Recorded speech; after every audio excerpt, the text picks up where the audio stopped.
का एक बार फिर से एके इन्फो के ऑफिशियल यूट्यूब चैनल में स्वागत है। दोस्तों, आज हमारे पास एक लेनोवो का लैपटॉप आया है। इसमें प्रॉब्लम क्या है कि जब हमने इसमें एक नया परचेज करके एसएसडी लगाया, उसके बाद फिर लैपटॉप को जब हम ऑन कर रहे हैं तो लैपटॉप पूरी तरह से हैंग हो जा रहा है।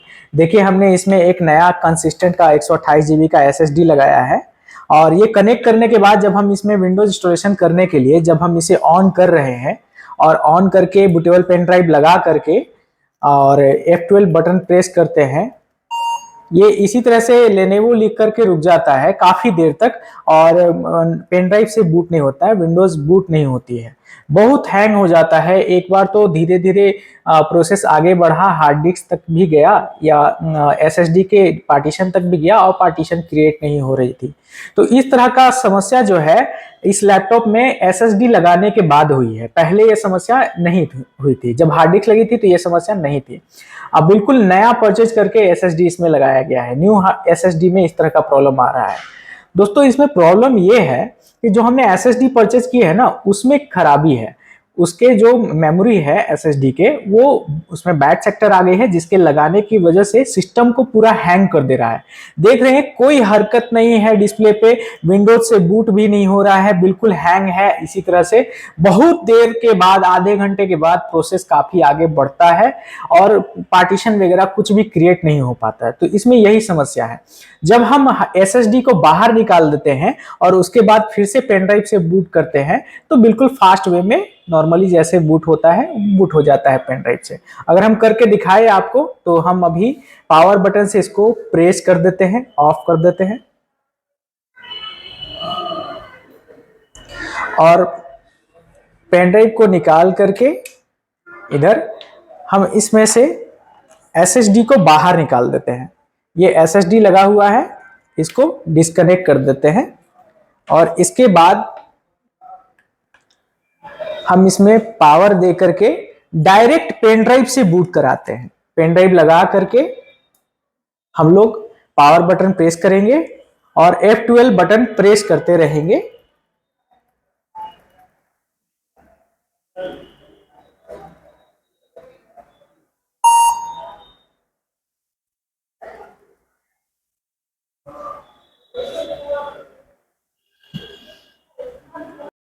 देखिए फ्रेंड्स, यहाँ पर यूएसबी शो कर रहा है विंडो बूट मैनेजर के नीचे।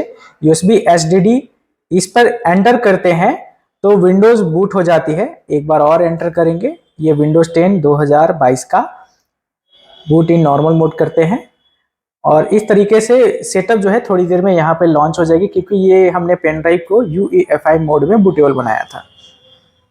हार्ड डिस्क को यानी एसएसडी को रिमूव करने के बाद जो हमने ये नई वाली एसएसडी लगाई थी, इसे रिमूव करने के बाद पेन ड्राइव को लगा करके बूट करते हैं तो नॉर्मली सिस्टम जो है बूट हो जाता है और सेटअप भी लॉन्च हो जाता है और प्रोसेस आगे भी बढ़ता है। देखिए, बूट भी हो गया। और जब एसएसडी को लगाते हैं, बिल्कुल नया परचेज किया है हमने और इसके लगाने के बावजूद जब इसको लगा करके ऑन करते हैं तो सिस्टम पूरी तरह से हैंग हो जाता है। तो इस एसएसडी के मेमोरी में बैड सेक्टर आ गया है, इस वजह से ऐसा हो रहा है। अगर हम कोई दूसरा एसएसडी लगाते हैं तो प्रॉब्लम सॉल्व हो जाती है। ये देखिए, बूट भी हो गया विदाउट हार्ड डिस्क के, सिर्फ बूटेबल पेन ड्राइव से हमने बूट किया है। विदाउट एसएसडी के बूटेबल पेन ड्राइव से बूट किया है, बूट हो रहा है, सही से चल रहा है। प्रॉब्लम इस एसएसडी में है। एक बार हम दूसरा एसएसडी लगा करके आपको दिखा देते हैं। अभी हम इसे कैंसिल कर देते हैं। कैंसिल करके पावर बटन को प्रेस करके रखेंगे ताकि लैपटॉप पूरी तरह से ऑफ हो जाए। और एक दूसरी एसएसडी है हमारे पास, पेन ड्राइव को निकालकर चार्जर निकाल देंगे। कंसिस्टेंट का एसएसडी जो हमने नया परचेज किया था वो है, और एक सिंपल टेक का एसएसडी है हमारे पास, ये पुराना वाला है। ये पुरानी एसएसडी है हमारे पास सिंपल टेक का, ये भी 128 जीबी की ही है और ये बिल्कुल सही है। इसको कनेक्ट करके देखते हैं।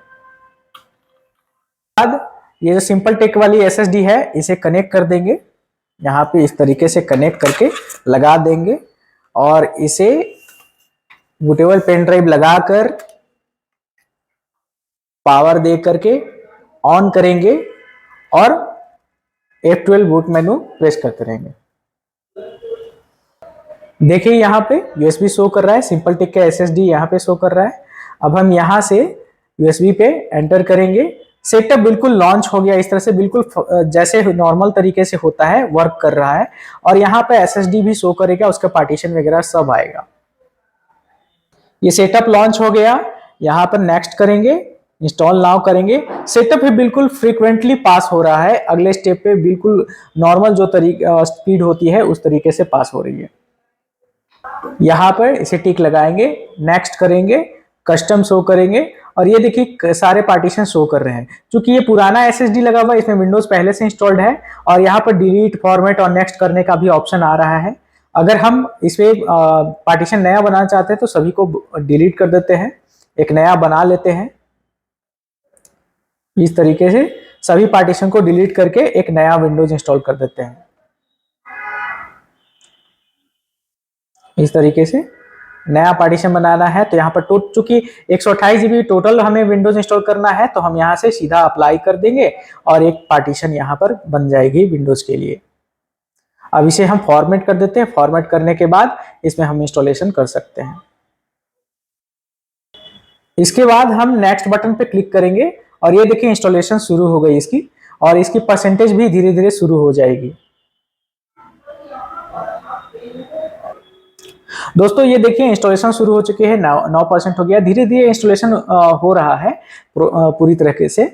और दोस्तों जो हमने आपको दिखाया कि न्यू एसएसडी हमने कंसिस्टेंट कंपनी की इसमें लगाई थी, क्योंकि कंसिस्टेंट जो है लोकल कंपनी है और यहाँ पर इस तरह के लोकल एसएसडी चाहे जेब्रॉनिक्स के जो एसएसडी आते हैं उसमें इस तरह की प्रॉब्लम आ जाती है। अगर एसएसडी में प्रॉब्लम होती है तो ऑन करने पे आपका सिस्टम पूरी तरह से हैंग हो जाता है।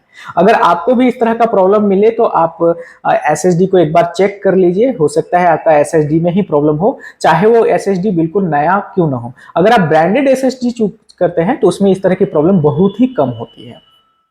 तो दोस्तों इस वीडियो में आपको पूरी तरह से बताया गया कि एसएसडी में अगर प्रॉब्लम आए तो किस तरह से डायग्नोस करते हैं, किस तरह से आप पता लगा सकते हैं एसएसडी की वजह से आपके सिस्टम में प्रॉब्लम है कि नहीं। अगर आप इस तरह का और भी बेहतरीन वीडियोस देखना चाहते हैं तो हमारे चैनल को सब्सक्राइब करें।